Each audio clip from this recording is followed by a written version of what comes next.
there really is a whole pyramid of people who support every person who's making a contribution to a space mission.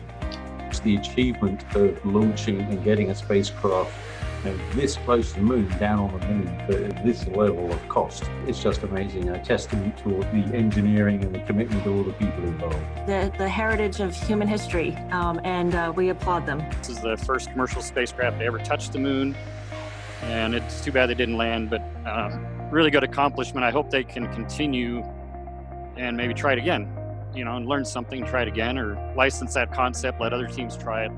But we're going to see a lot more of this coming up. For me, this is really the culmination of everything the space industry has been moving towards in the last really 10 years of what I suppose you could call the new space boom.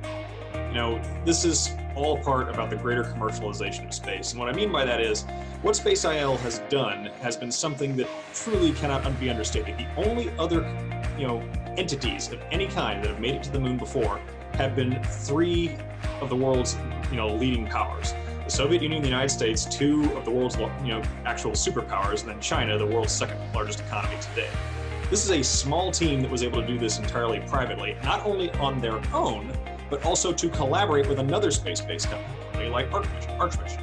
So this, to me, represents not only the growing of the technology, but the growing of the community inside the new space industry.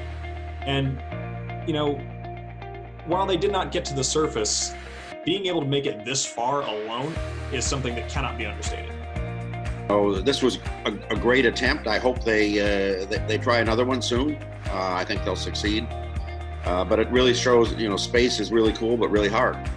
And the fact that a small country, Israel, has put a private firm within Israel, or a private entity within Israel, has actually reached the moon today, even though approximately 6 miles above the lunar surface, we lost track of it and presumably it crashed. But it has reached the moon.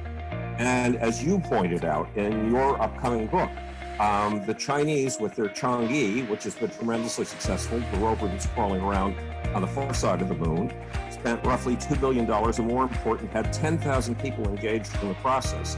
And again, as you pointed out in your upcoming book, there were only 80 people involved with putting up the beret sheet. So we are getting to the point where space access within 3 years, 4 years, 5 years, 8 years is going to be more and more available to the public. First, it's going to be available to the super rich, but that's great because first adopters are willing to pay huge amounts of money to develop technologies that then trickle down to you and me. This is one of the few instances in which the trickle-down theory actually does work when it comes to developing new technologies. And that technology and our ability to save for many years and then plan a trip to space as private individuals on private rockets, that moment seems to be about to come.